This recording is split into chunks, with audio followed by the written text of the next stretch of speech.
Today's podcast is brought to you by Blue Canary. The bird has landed on beautiful Bainbridge Island, conveniently located at 499 Madison Avenue. ASE Master Technician Clint Ramsey brings over 15 years of experience, award-winning diagnostic skill, and a desire to reinvent the automotive repair experience. Schedule an appointment online at bluecanary.biz or call them today at 206-451-4220. I'm Maria Metzler, the Executive Director of Helpline House. The global pandemic has affected us all differently. If you or your neighbors need food assistance, mental health counseling, rental assistance, or Parks and Rec vouchers, please reach out. Helpline House can help in many ways. Find us on the web at helplinehouse.org. It's what we do. Neighbor helping neighbor.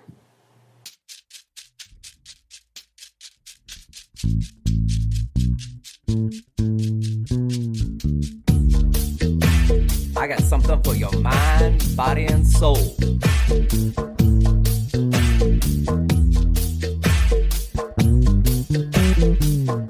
I got something for your mind, body, and soul.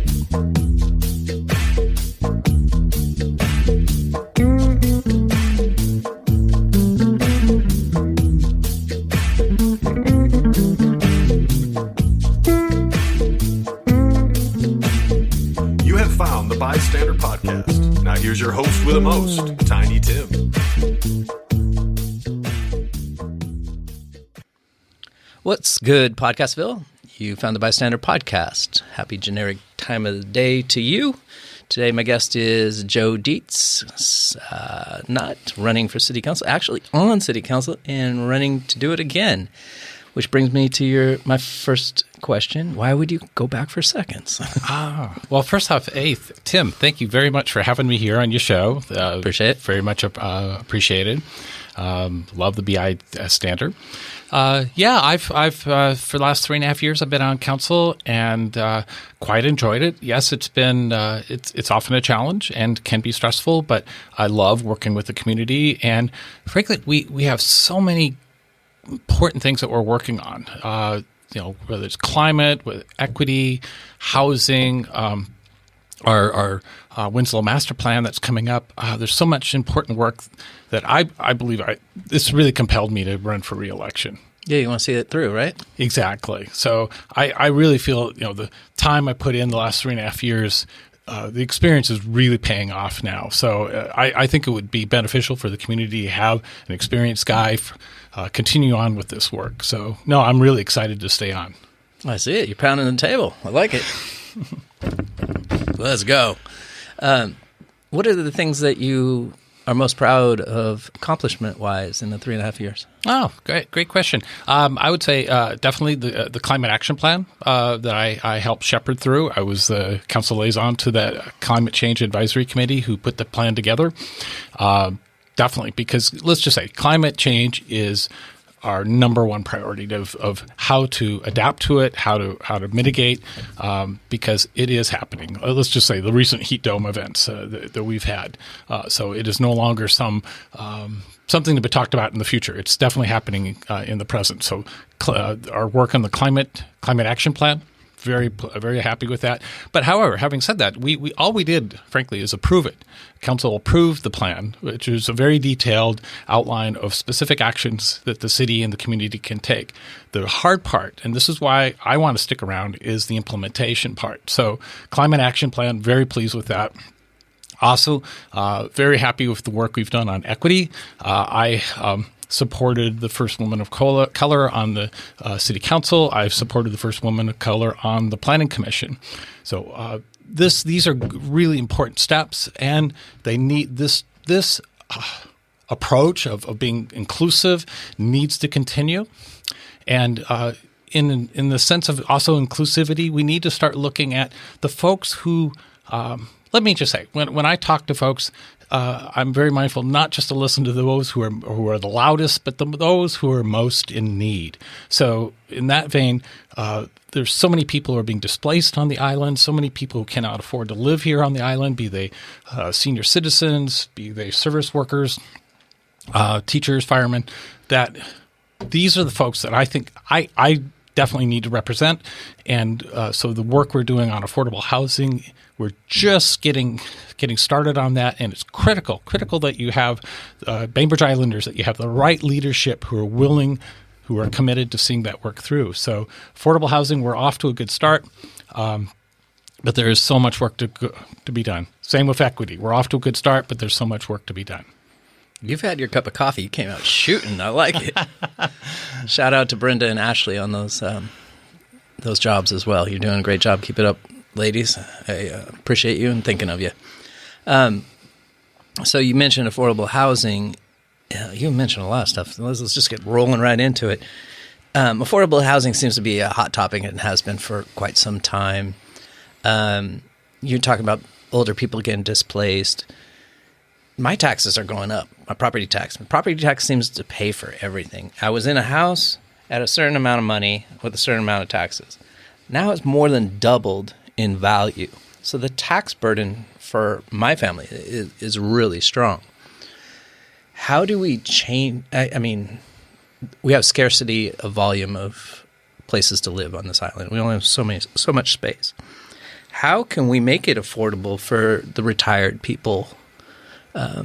Tax-wise, not just buying more units and making them, cost less, but the people that are actually here during this transition, how do we keep them from being displaced based on the tax increase every year? Well, based on the tax increase? Well, I would say if rather than segmenting why are people being displaced, why are people unable to move here, I think we need to broaden it from just a tax base. Mm-hmm. Let's look at the availability of housing. Last I checked, we had like 20 homes on the market where normally there would be 100. And how many rental? Like 0. Yeah. Exactly. And of those 20 homes, 16 were over $1 million. So rather, Tim, I would just say I pay taxes too on my property, and it's enormous. It is price I pay for living here. But rather than just say, let's talk about property taxes and focus just on that, let's talk about the displacement. Let's talk about the inability of people to move here. It's not a healthy community when only the elite, only the rich can afford to live here. That is not a healthy, diverse community.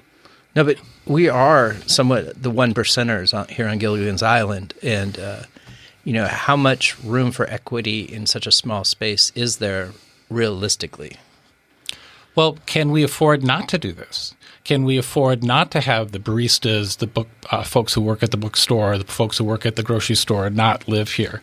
Right now, they don't.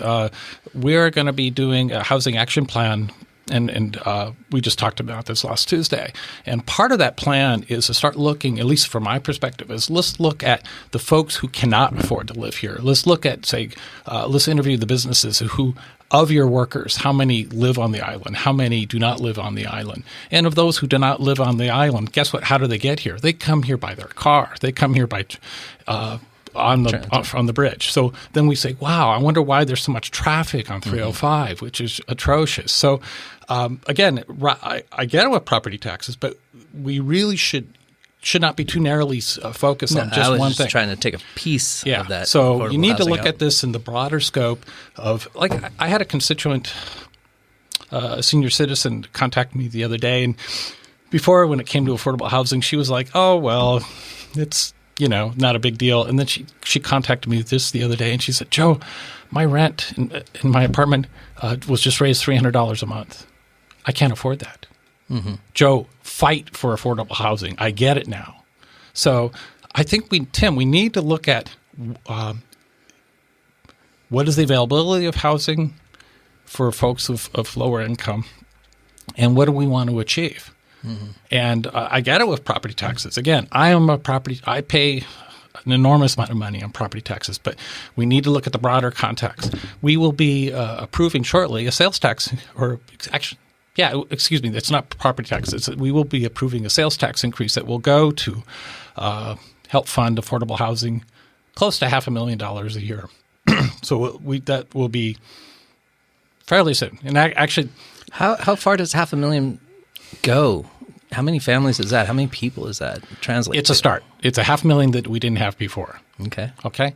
When you look at affordable housing, there's a suite of actions that we can take. There's not one magic ball. It's sort of like climate action. It's not like there's one thing we can do, and that solves the problem. With affordable housing, I could think of about a dozen things that we could be doing. And so a lot of them we've been trying. The city has been trying, but without a lot of success. So, multifamily tax exemption MFTE is being one. That will be going through.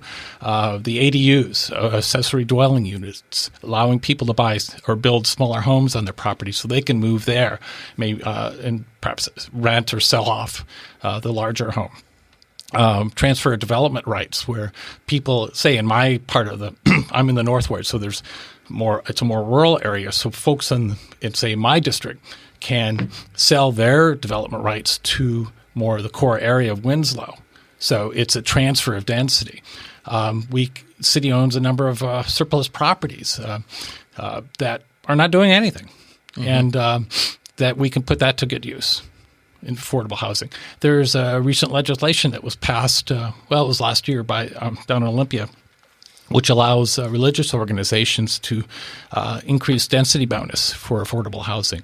So I guess what I'm getting at is there's a suite of things that we can be doing, and none of this is going to be easy. It's a complex, difficult problem, but we have to first acknowledge that do we have an issue here? And I would say most definitely we do. Mm-hmm. Well, when you come to just renting a place here, there's not many rentals, and they're over $2,000. And let's say somebody's making the new improved minimum wage of $15, $16 an hour. They still can't afford that, what we've deemed low-income housing at $2,000 a month, right? And then I get to a point where I want my police in my neighborhood. I want to know the police that are policing my town, and I want to know that they're my neighbor, they're a village member. And when I go visit my mom in Paulsbo, shout out mom, there's a Bainbridge Island policeman that lives right next to her because he can't afford to live here. Mm-hmm. And I think there's a high risk in being a police officer, maybe not so much on this island, but it's not an invaluable job. And to see somebody like that be displaced, we need to find some type of solution. So affordable housing has a large range from the ADU to a duplex to just a single dwelling studio apartment for a police officer to have. Mm-hmm. I feel like it is a huge issue here, but I don't know how solvable it is. Where do you see more steps like you're talking about to get us closer to it? Absolutely. Well, how I approach it as a council member is we first assess the problem and find agreement that there is an issue, and this is true of anything, right? And then let's look at what are our action steps. What can we conceivably do, and when can we do it? So this is where the Housing Action Plan, which we approved the scope of that back in April, and surprisingly a close vote on council, 4-3, which audience, this should be a surprise to you. Why would that be a close vote to approve the scope of work for a housing action plan? But it was. I was the deciding vote to move that forward. So last Tuesday we did talk about that scope of work, and again, it's what is it that we're going to start to incrementally try to do? Yes, thank you, Tim. Yes, reading your mind, Joe. Yeah, thank you. And so it's. And again, it's not like we don't know what to do. Again, there's a suite of actions that I briefly described. This is the problems that we're addressing are not unknown in other communities. So we are learning from what is being done in other communities. It's just that in some of our efforts, in good faith efforts, and previous councils, previous administrations. Efforts were made to do like a transfer of development right program that failed completely because it just wasn't well supported. Our ADU program is not particularly effective either. So it's not like we're not aware of these things. It's just it is difficult to put this through, and it needs commitment. And you need leaders who are committed to working hard to making these problems be solved. So what are some of the things that are in that plan that you guys have approved? Oh, for the Housing Action Plan? Well, right now we just approved the scope, but maybe I could go back a little bit in time. Well, what does the scope look like a little bit? Well, the scope looks Peel like... back that curtain. Yeah, sure. Let's see, this was just last Tuesday we talked about it. It's getting a consultant to start examining, first off, if we're going to try and solve a problem, what is that problem? Let's identify the problem. And so what are the needs? Is it in terms of people, what folks need help in housing, what categories of folks, and what kind of housing? And I'll just say, I don't have an answer to that. I mean, I have my ideas, but this is the point of not just going forward and doing a plan without doing the study and finding out what are we trying to solve. Mm-hmm. Okay, so what is the need? I'm sure if you interviewed any of your any local businesses and said how many folks who work for you live here, that would be I think it would be a very telling conversation, and that's the sort of thing I would like to see. That kind of data, because anecdotally, I ask those questions, and it's very striking. Most workers do not live here. Mm-hmm. So if you say just sort of getting those facts, and again, this is true of anything, whether we're doing water studies, let's get good data and start breaking it down, and then what can we do, and when can we do it? Mm-hmm. Okay, you have a background in renewables. What kind of climate action items can your average citizen take and do? Great question. Besides stay out of your car and don't take single jet airplanes. Yeah, and ride your bike a lot. My daughter needs to go to Winslow today, and I said, I'm not giving you a ride. Ride your bike. I'm not sure how much she liked that. But so what can we do? Well, our own example, we're a single-car family. So are we? And which sometimes can be frustrating, but we've kept that discipline of we're just having one car, and when the car is being used, such as when I drove down here to see you, now someone else needs to get into Winslow, she can ride her bike, and so you start making those sort of choices, which by the way saves you money, and then. There is, the renewable energy, like you mentioned. My background, I do have a background in solar. I've been in the industry for about 15 years. Let me just say, when I first started in that early aughts, and I would say, I'm a solar consultant back then. People say, well, of course, Joe, solar doesn't work here in the Pacific Northwest, and that's the kind of comments I was getting 15 years ago. I don't get those comments anymore. Mm-hmm. And so I do see in some ways it's a very significant shift in recognizing that the technology is perfectly works very well here. The costs have gone substantially down. The City Hall project that I did, the community solar project I did, and we installed that in 2012. Let's just say it was a 72 kilowatt system. So this is not something, folks, that you do at your home, but this is more of a commercial scale project. But in 2012, that project cost us about $500,000. That was the going rate back in 2012. To do that similar project, same level of technology, same quality of technology, would be less than half that price. So you are seeing a significant decrease in cost in solar. And the thing is, it is very site-specific in our area. I don't want to get in a tangent about solar, but if you have a good south-facing roof, good southern exposure, good place to put the panels, you probably have a good site.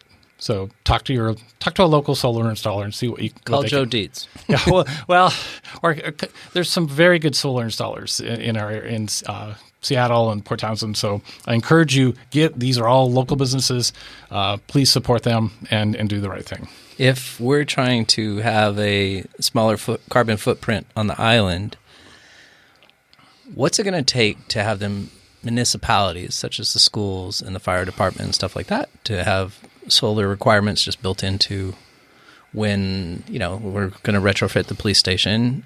Can we write in solar into that as well? Is that something that we can do from a government standpoint?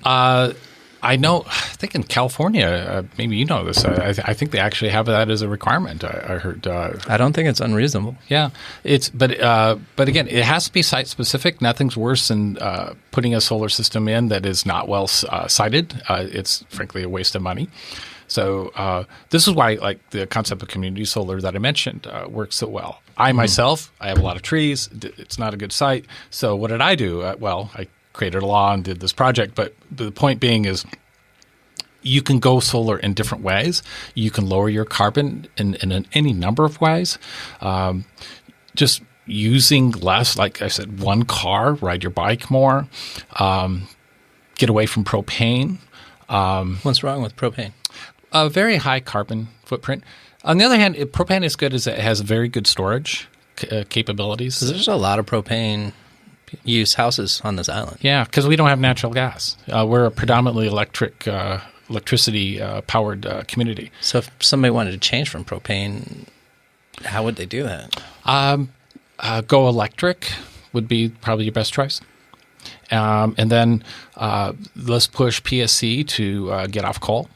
Our single biggest carbon footprint for the community is Puget Sound Energy with their energy mix. So they need to be pushed seriously. Also, I like to see us have more resiliency on the island in terms of having microgrids, let's just call it that, of more self-sustained grids on the island where we're not relying on power coming across long transmission lines. And what this would require is, again, say solar and storage. Storage solutions have dramatically improved just in the last few years. Even just, a few years ago, I probably would have said, probably not worth it. But I don't think so now. Storing the solar power, electricity? Yes. So you produce it when during a sunny day, and you store it, and then you use it when there isn't sun. So you can directly hook up your solar to your own house. You don't have to put it back to the power pole and sell it to the electric company, and then they sell it back to you? Yeah. You always want to, as a matter of fact, you always want to be connected to the grid, because then you get the benefit of what's called net metering. But you still, I think, you do want to look seriously in storage solutions. Do we have power outages on the island? Yes, we do. Last week. Yeah. And I don't know why that happened, by the way. So that took out our commercial grid. Yeah. So our grid is very, very fragile. And we need to acknowledge it. We need to. If you don't acknowledge it, where you been? Yeah, exactly. So let's start making. This is what my frustration with the utility is, that trying to get them to acknowledge that we need to strengthen our grid here, not just have more transmission lines. There's a case to be made for transmission lines. However, that's a very you'd say one-sided solution. Let me put it that way. But a more community-based solution is more resilient, a grid that will survive when, say, we have a wildfire scenario. And they're happening everywhere. Exactly. So what happens? I'm sure folks know. Down in California, a lot of grids go down during wildfires. We need to be prepared for that. And so I'm just saying it's an evolving solution, but we're getting better and better at examining how can we become a more resilient community in terms of our power, say in terms of our energy use, in terms of our labor force. Again, this is all gets connected if you think about it. Is how do we become a more resilient community for the future, for what's happening, what we are seeing happening now in terms of housing displacement, in terms of economic inequality, in terms of climate change. So we need to start thinking in those terms, and a good place to start is thinking more inclusive. How do we all work together? And Tim, this is a bit of a segue, but I think where Bainbridge really excels is when we work well together. Look at what we did for the COVID vaccinations. Bainbridge just knocked it out of the park. Shout out to Bainbridge Prepares. You did an excellent job and continue to do a great job. Exactly. It was I was very fortunate to be part of that team, volunteering. And we're getting started up again this weekend for Booster time. So we're going to be seeing more of that. So the reason I want to bring that up is that is a perfect example of what our community is capable of doing, of working together. When we come together, yeah. Come together for the good of all. And I think we need to start thinking in those terms, not just in vaccinations, but in terms of housing, in terms of equity, in terms of climate. We need to realize that we're really stronger when we work together, and we're weaker when we become divisive and think of us versus them. And I know that gets really easy to do, but we need to fight that impulse. We need to be much more inclusive. And I'll just say my style of leadership on council, I really try to adhere to an inclusive leadership style. And I'll just say, I get reelected, you could count on me continuing that approach. Is there anything in the last few years that has really frustrated you while being on city council, where you really had a vision to see one thing and you had roadblocks put up? Let me think. A few times. Hindsight, which do you feel, had good merit and got shot down? Well, I one way to look at it is what folks may not realize is if you see our meetings, the council meetings, they go, gosh, they act sort of like they haven't talked together before. Well, because they haven't. We haven't. We are prohibited from meeting and to a quorum without any formal notification. It's called the Open Public Meetings Act. It's the law. I can talk to 2 colleagues. That's it. So what that means is often you come into a meeting and you don't quite know where things are going to go because you're prohibited from really asking around, if you will. That's the way the law is. Now, this is my way of responding to that is the frustration is that it's very easy. Let me put it another way. The single precious resource we have is council time on the dais, where we actually, when folks see us meeting on Tuesday nights and working through issues. And it's very easy for things to go sideways, as I'm sure people have noticed a few times. So sure, Tim, you could throw a few examples my way. So if you're asking me where have I felt frustrated is when issues that sometimes I think, why are we talking about this? Oh, my God. And because if we're talking about something that perhaps doesn't need to be talked about, that means we're not talking about the things that we need to talk about. There's an agenda for a reason, right?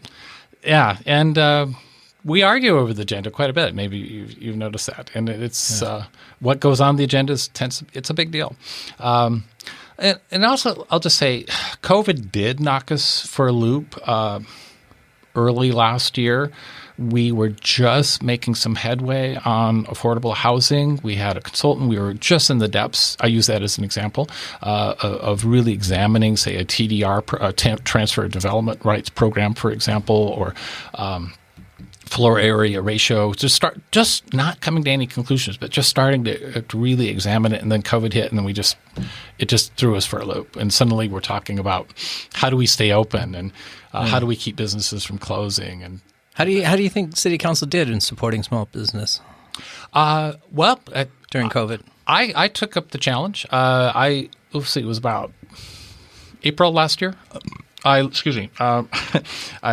realized that at the time, businesses and workers were really suffering, and not a lot, frankly, was happening. There was some things happening and with some of the NGOs on the island that I won't go into, but so NGOs, or it would just say, is that the last 3 letters of bingo? Yeah. What does that stand for? Well, let's just say say the Downtown Businesses, Downtown Association, and the Chamber, and so. We needed to start helping these businesses. So I started a dialogue with the Chamber, the Downtown Association, and with the businesses and say, what can you do? And I we formed a task force on council. I was took the lead on that to try and examine what options can we do for businesses right away, knowing that, one, we don't have a lot of money ourselves. But what can we do to support them? And we did have a small business grant program for the businesses. We did, folks know, we did a hazard pay ordinance for some service workers. These are good steps, but frankly, I look at them, to be perfectly candid, they were like Band-Aids under the circumstances, but it was what we were trying to do. We were trying to do as much as we could and really listening to businesses. One thing I noticed, I was in Seattle yesterday, and I saw an awful lot of uses of parking, what's normally parking areas that are for outdoor dining. And I know, so that was in Seattle, and I've seen Poulsbo do the same. I'd like us to do more of that, to say, now that we're going back into a more restrictive COVID environment where, say, a restaurant or you can set up an outdoor facility, say, just right outside your business. I would be very supportive of that. Because like Bossa did it, and Plate and Pint put up a tent. Yeah. That's about it. And I think Pegasus, did they do that? Yeah, they did for a while. Yeah. So Try the chicken and waffles, by the way, at Pegasus. Oh. They're to die for. Yeah, and actually, the place nearby the barn here has that. So I guess what I'm saying is I don't want the city to be in the way of businesses trying to stay open, trying to service people, us islanders, trying to stay alive, frankly. So part of it is my emphasis was with the city manager was, let's not be in the way of these businesses. Let's not be an impediment to these businesses or to the workers. And I think we've developed a good mindset to that, to how to adapt. But money, we only have so much money ourselves, so we're not the federal government. So, well, if you get more, I've been displaced from Studio 15 here in the barn for 18 months. So just write my business's name on the bottom of the list for me, will you? Well, I'll do what I can. Speaking of which, we do have this Tuesday will be an interesting conversation on council. We did get. We, being the city of Bainbridge Island, got just over $7 million of American Recovery Act. Let's go. Funding. And we're going to be talking at the top of the list. Now you're talking. Now, I was just looking at the agenda. We have a list of ideas of what to do with that money. And so that will be a very interesting conversation, folks. And please stay tuned to what can we do with $7 million to make this a more resilient community. And there's some really good ideas in there. I like a lot of them of relating to water, because since water is precious on the island. How can we improve, say, our wastewater treatment plant?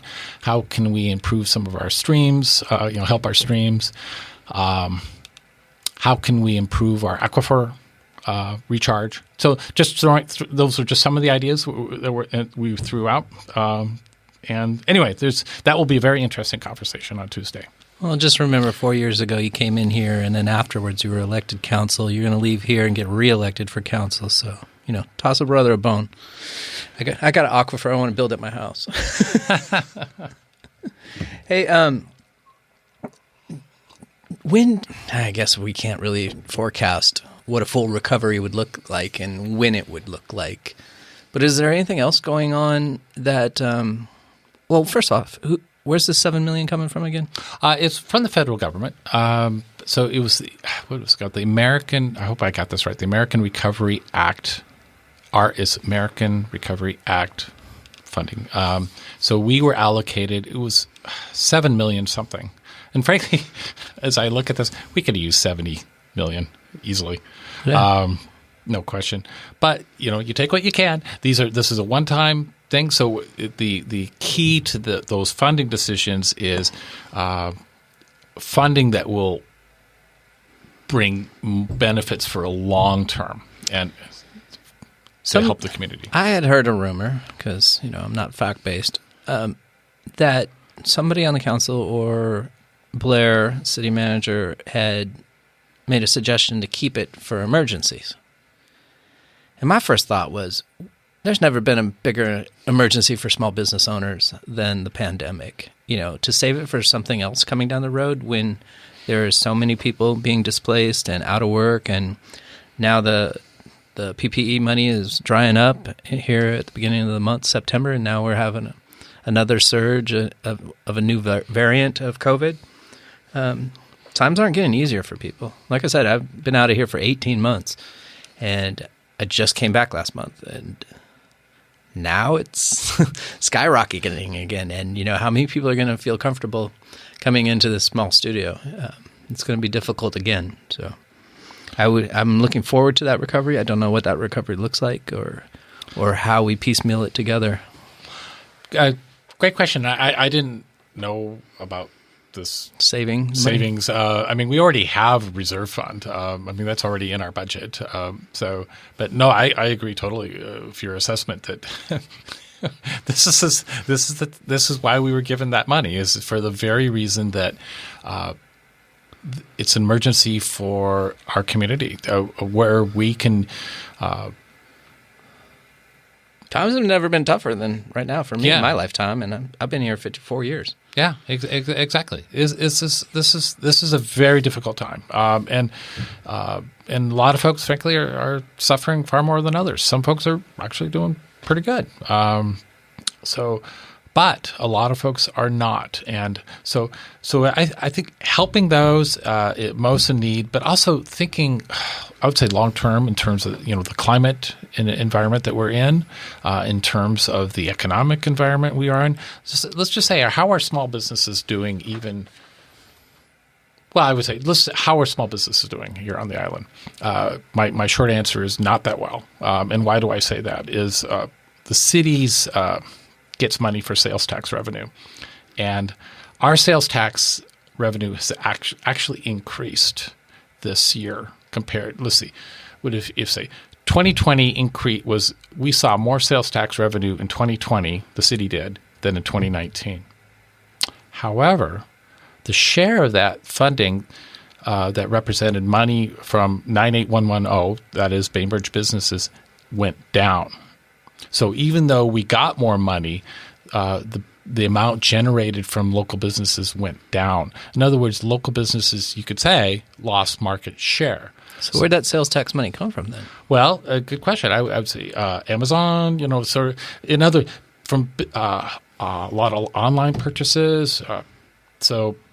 People buying, a lot of folks are buying stuff, right? A lot of deliveries. Not me. Yeah, well, some folks. But I'm just saying, this is just the data that I have seen. Yeah. So to me, what this tells me is maybe a lot of islanders maybe have discretion. They have money to spend, but they're not spending it locally. Well, that reminds me that this is a listener-driven podcast, and you can support this show by becoming a member on patreon.com/thebystander. And you can kick me down $5 a month and I get a cup of coffee maybe. Roundabouts, geez. Data. Tell me the data behind the roundabout that's going in on the north end of the island. I do not understand the concept, why it is being put right there. I would understand a roundabout on Day Road for sure, because some people take that road to go south on the island and to the industrial parks there off Day Road. And, that's got plenty of shoulder and room. You got the land trust on one side, the veterinarian hospital, and nothing much else, right? So that's the easy one to go into. But what's the data on the other one on the north end, and why are we putting that in there? Great question. It just so happens I'm on the working group, regional working group, what's called the SR 305 working group, which this predates my time on council, but this working group was created, like 2016 or so, when the state allocated $35 million for road improvements from Ferry Terminal to Hosmark and Paulsbow.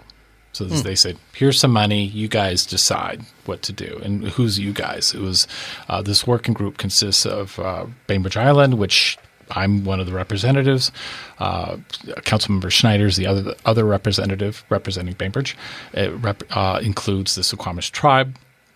It includes the city of Poulsbo, Kitsap County, and Washtenaw. So this group, as long as I've been on council, I've been part of this group, and we meet kind of on an ad hoc basis, but it was a very deliberate, what do we do with that money? Now, again, we could have used 3 times, 4 times that amount of money. That's the thing about you learning about transportation is there's just never enough. Mm-hmm. So it was determined, how do we make that road safer? How do we make it flow better? Because I think, have folks noticed the road's been pretty bad lately? I think so. So it definitely needs to be improved. So the idea with roundabouts is it helps the traffic flow through. Now, you could say, why on particular locations? Well, this was done through traffic studies through the consultant that Parametrics, I think is the name of the consultant company. And so they identified, again, from Haasmark to the ferry terminal, various locations that if we put in road improvements, primarily in terms of roundabouts, this would help. The difficulty, the fact of the matter is you have to do all of them that were identified, or it doesn't accomplish as much as you would like. So what we found with that $35 million, once we did all the studies and we had our short list, we only had money to do about half of the improvements that we felt needed to be done. So I'm not sure if in a roundabout way of answering your question is about the roundabout. About the roundabouts is the one at Addisville and Westport Madison were considered relatively easier to do than Day Road. Day Road is particularly challenging. It's because of the land around it. What you have to recognize with when you do these highway improvements, it's not just building the road and in this case, the roundabout. It's you have to upgrade the stormwater treatment. How do you treat the stormwater from that? It has to be the regulations. What you do has to come up to the existing rules, and so in all of these, the stormwater needs to be treated and as is currently required. So getting to Day Road, we have on the southwest corner of Day Road, there's the land trust property. Mm-hmm. It's, as I understand, I think this was the first parcel that they purchased. First parcel, yeah, thank you. Yes. And so to me, I look at that as like sacred land, it's like thou shall not disturb that property. So there was discussions, well, we could put stormwater on that property, like a pond or something. No. This representative said that's not going to happen. We actually walked that property. We talked with the land trust. Is there any way to do it? And the short answer was we just couldn't see how that was going to work. So then we looked at the veterinary clinic across the street. Very problematic there as well. And mind you, this was right around January of 2019. Okay, so what was going on at that time? COVID. And just when we were starting to recognize, wow, this Day Road's going to be very, very difficult to do. We did find another solution with the stormwater, which was building. There's a term for this, but there's sort of these retaining these tanks that would be sunk into the ground, and then we wouldn't be denigrating the property on either the land trust or the veterinary clinic. But very expensive. Isn't that what they did around ProBuild? I don't know. I'm not aware of that. But we just started examining that, but the cost was. Oh my God! Just for Day Road, I think it was like $13 million, if I'm remembering correctly. And then COVID hit, and we just actually the work on that, all that effort just sort of stopped. I'll just be candid, and because there was just we couldn't meet, and other priorities kicked in. So it's like big delay, and then we start coming back and realize now we actually don't have that much money. Costs of doing any work has skyrocketed. Can we nix the roundabout at Addis Will? Is that the road? It's Addison Will? the thing is, we still need to do that. What I wanted to emphasize is when we look at how do we improve this road. Because I don't see it like spinning off right or left. Yeah. You know, at Day Road, at least you can take a right or left and go to the south end of the island and get those people off the scenic highway. What I wanted to emphasize, Tim, is when you're looking at all these projects, one project that I didn't mention, but it's off island that really needs to be done is at the casino. There needs to be a roundabout placed there. Until that is done, we're really not going to see much of an improvement in our traffic. But that is under tribal jurisdiction, And they've said no numerous times, right? Well, it's their work. It's their business, let me just say. And talking with the representatives, they are going through it in the way that how they approach their own problem, their own challenge there. I don't know if it's a problem because they have the lights all synced to just push you right into the casino. Yeah. Well, I think the key here is that it's the Squamish tribe. They're working on this, but I don't know. I don't want to say when will that be resolved. It's under their own timeline. But frankly, we have our own timeline, challenging timeline. We're trying to do Day Road, for example. We don't have a solution for that, and until we fix that, I don't think we're really going to have a real improvement. And let me just add here. It's really important for us as a city and us as a community to be very involved and try and find solutions with these problems. Because the fact of the matter is, WSDOT rules in this work. That's Washington State Department of Transportation. Yeah, if you thank don't know you. that acronym. They actually don't need our approval. They could just simply do it. Do whatever they feel like doing. And I'm sorry to interject. I'm getting frustrated. okay, go. Not with you, but the idea that this roundabout is the solution to anything. I mean, it's going to slow traffic up. There's not a turnoff. It's at the north end right before the bridge. The bridge isn't going to get wider, become a 4-lane bridge or anything like that. What solution is it providing for us? It's one part of many solutions that have to be done basically together. So if Day Road doesn't get done, Addison will not? It will improve somewhat, but until the casino roundabout is done, you're tell me what it's going to improve, though. Yeah. The roundabout, because it's not a 4-way intersection. It's 2-lane. 2 lanes.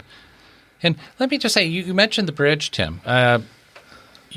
Would you want to see a 4-lane bridge? This is a little trick question. Do you want to see a 4-lane bridge there? I would like to see a 3-lane with 1 lane that switched, depending on the ferry, and have room for a bicycle. Because if you're on that little sidewalk on your bicycle to get off it's a little sketchy. Oh, yeah. Yeah. And there used to be a sign that said, get off your bike and walk it across the bridge. And that sign's no longer there. So I see people there, and they're tilting with their wheels, shaking a little bit. And there's wind at that altitude on the bridge, too. I don't like going across it on my bike. No.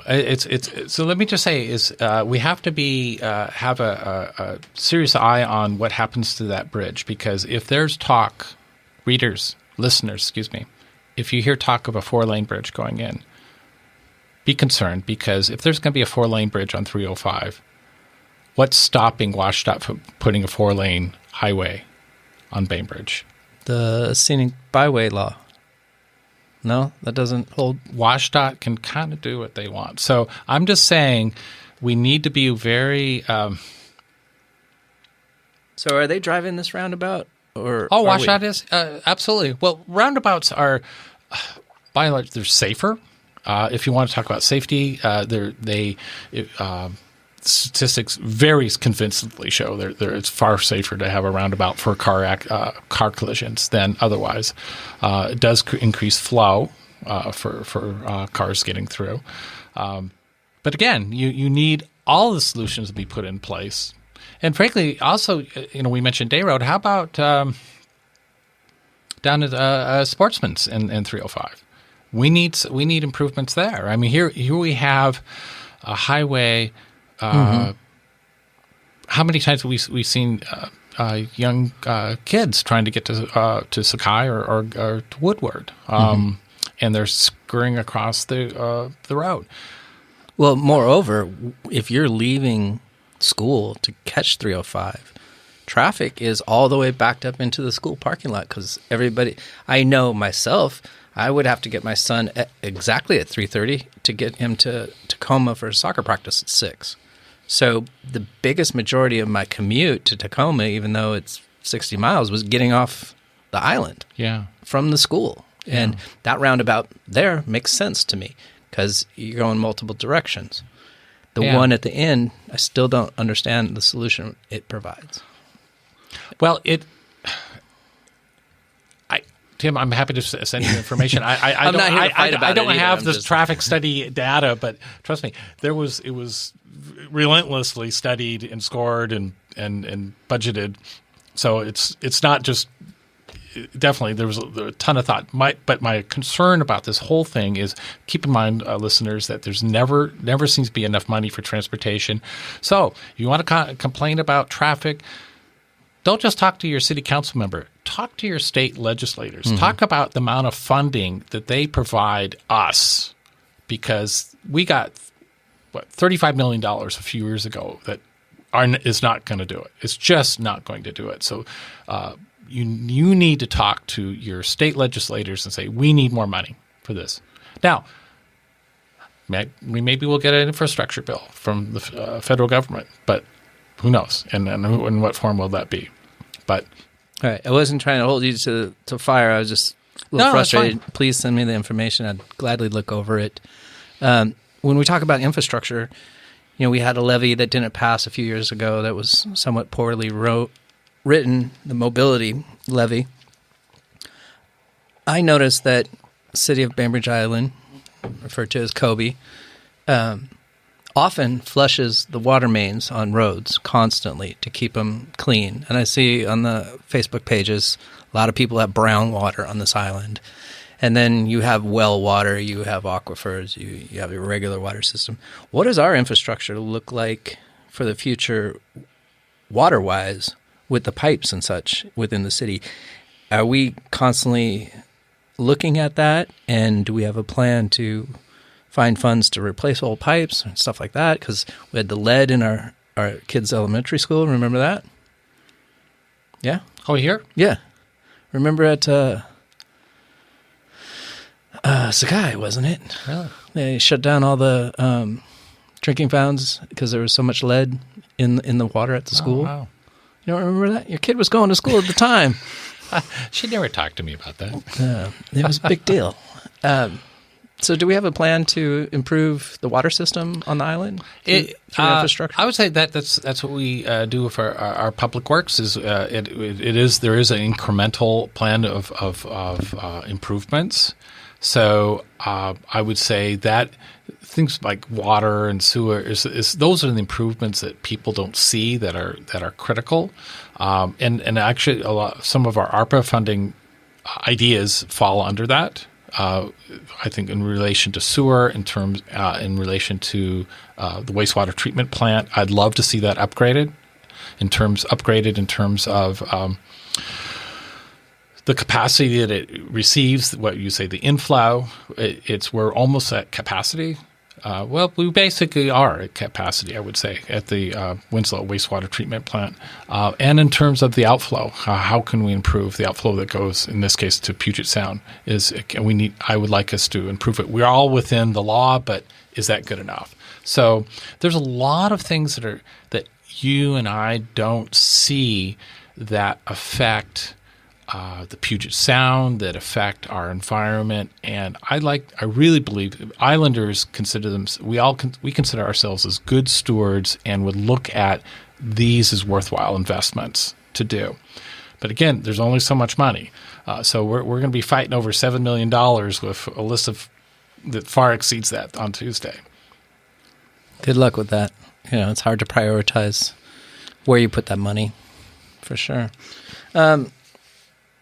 tell me else. What else is going on? Food waste plant. There was the Triangle Project. They were talking about the drive-through food waste there across from Vincent Road. Yeah. Is that dead in the water, or is there plans to do something similar to that? Because I know that majority of our recycling is taken off the island, and well, I'll try and answer this. First off, that is not city-owned property, so we're not driving that. But there was a request to have what was it? You were just saying on that side. Composter. Thank you, composting. Thank you, Tim. And a lot of concern was raised in the community, and there was concern about, I think, principally smell, and it was not convincingly shown that those problems would be overcome. So I don't know what's happening with that now, but when we discussed it, we did not endorse that idea. Council did not. But again, the city doesn't own that property. But what we have done in terms of waste, this falls under our climate action plan, which council approved. Now we're in the implementation phase. Is we're looking at how can we reduce our waste on the island. I'm sure you folks seen the garbage cans overflowing in Winslow.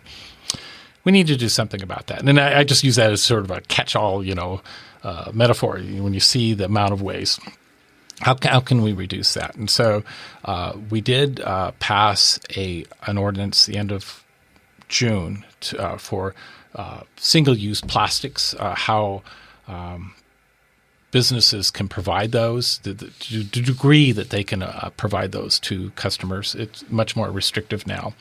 But also we have, looking at it more in the broader scheme of things, of how do we reduce, let's just say, how do we answer the question, how do we reduce the waste from our food service businesses? And this would include like Town and Country and the restaurants. And so we formed, this was my suggestion on council, was we form a task force to compose, it's a multidisciplinary task force of course, council members, people in business who are in this space, who provide food to customers, and people in the environmental field with expertise in plastics and waste reduction. So we formed this task force at the end of June, and we've had 2 meetings so far. So it's a fairly I'd say big lift that we're looking at, but it's an excellent group, and I'll just say stay tuned. That we are very much looking at how can we reduce the waste on Bainbridge Island, knowing that Bainbridge, we're an island, but we're not, right? We can have the most restrictive laws in the country, but we're surrounded by jurisdictions that don't. So we need to be how can we carry this off? Let me put it this way: with how can small businesses have a more restrictive use of plastic and still stay in business? That may be a way of putting it. So, and this is the challenge. It's a very, very real challenge. But I'll just say, listeners, this is something your city is doing, what your council members are doing. We are looking at this challenge, and we're going to see what we're going to work extremely hard to make a change in this. And I think you'll be proud of the work that will come out of that.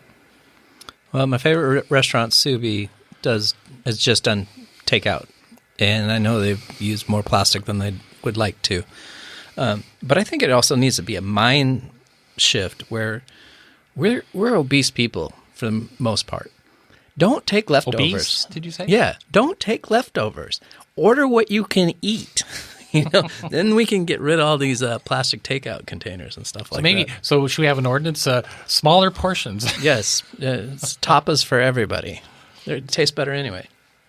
Order appetizer.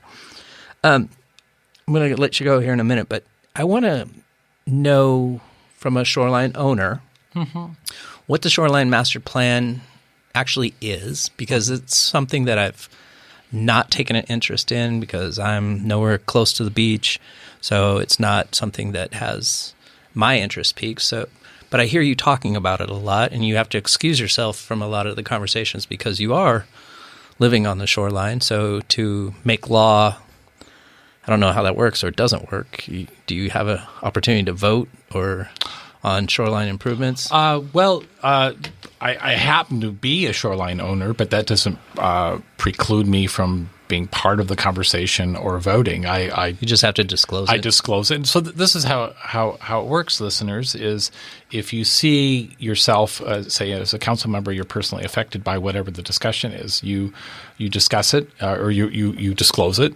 In this case, when we're talking about shoreline, I say, well, yours truly happens to be a shoreline owner, but the view is, well, why should that just prohibit me from being part of the conversation? If anything, maybe that's an added value. But the shoreline management plan is very important. It's what we're doing right now is simply it's a review of an existing plan. It's to bring it up to current Department of Ecology regulations. So, meanwhile, the current plan is very long and very hard to understand, and as I understand, can be very conflicting. And so, we all agree. I would say every one of us on council and pretty much anyone you talk to agree that this needs to be a much more readable, more understandable document. Not necessarily. I've yet to hear of a particular rule is excessive. It's more, Tim, of I can't understand it, and that's not good. It should be such that you don't need to hire an attorney or some specialist. It should be someone like you and me can read it and go, okay, I get it. I get what the requirement is, and we're not there yet. And so we had a discussion just last Tuesday about this, and it was titled under "Do we quote pause it?" And it was, I think pause was the wrong word to use. It was more of how can staff support the Planning Commission in its efforts to achieve the results that we want to see happen. Again, a more simplified, easier to understand document. And there's been some frustration, I'll admit, but I think we're on the right track. Our new city manager this is very much on his radar. So I would just say stay tuned. But again, it's really to make it a better document. We do need a shoreline master plan. We do need to do what we can to. So is there a master plan right now? Oh yeah. And what are some of the things that are in it? Like, don't eat poisonous clams or what? Yeah, no. Well, it'd be what you can do with your property. Like shore access, beach length, or whatever. Yeah. I would say not so much like say someone who their access to the beach kind of. If you're talking about someone who doesn't live on the water, but it's more, hey, I want to. I'm interested in expanding my deck. So let's just say, what are the rules for that? Or certainly issues of relating to bulkheads would come into play. There's a concept of so like docks and bulkheads and retaining walls, anything like that. Yeah, the rules relating to that, and oh gosh, there was a term I was going to use, but it's the idea is whatever you do, you don't make things worse. Okay, but what you are allowed to do is if it's sort of a, how do you say, a net, it doesn't make it is no worse than what it was presently. Generally, no net loss, I think is the term that comes to mind. Is no net loss. And so, but how do you define no net loss? And that can be complex in itself. And this is loss of shoreline or loss of damage to the the ecosystem in front of your house? Just say in general, because it's depending on what you do, if you do this, can you net it out by make an improvement here? And this is where it becomes, I think very frustrating for shoreline owners is that is not clear. How do I achieve no net loss?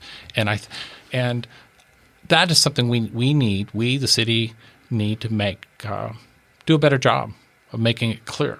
Yeah, because we've been talking about it for 5 minutes. I'm not any clear.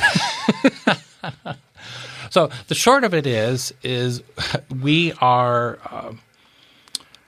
going to be examining how we process the shoreline management plan review and how we can do a better job in coordinating staff with the Planning Commission. And you notice I'm not mentioning council because at this moment we are not the ones involved. So when you think of city government, there's all these different committees and such as the Planning Commission, and everyone has their part to play. And so right now it is before the Planning Commission. All right. I feel like taking my crayon box out and rewriting this master plan myself. There you go. Anything else you want to hit on before we get out of here? Well, just thank you for having me, Tim. This is wonderful. Good to see you. Yeah, it's been too long, man. And listeners, I hope you're doing well. I am your representative, so if you have any issues city-related, feel free to contact me. My email address is jdeets@bainbridgewa.gov. My city phone number is 206-473-1864, and I do answer my phone. So thank you so much, Tim. And you have a website as well with where you stand on the... City website, and I have a little comment page. I've put comments, but okay. Mostly Snapchat. You know, Snapchat. I have TikToking. Yeah, I have. I have office hours, but I'll just say I haven't done that of late because the Cup of Joe thing. Because one is I am up for re-election, and I felt. Would it be a conflict if I had my regular office hours and people could say, oh, well, you're just doing this for political reasons? So I've set aside my regular office hours, but let me just say, listeners, I am your representative. Let me know if you have any questions, and you do not have to be in the North Ward. You can be anywhere on the island, and feel free to reach out to me. Good. Well, best wishes in the election. Thank you for taking the time to have a conversation with me, and let's do it more often. You've been listening to The Bystander. Be kind.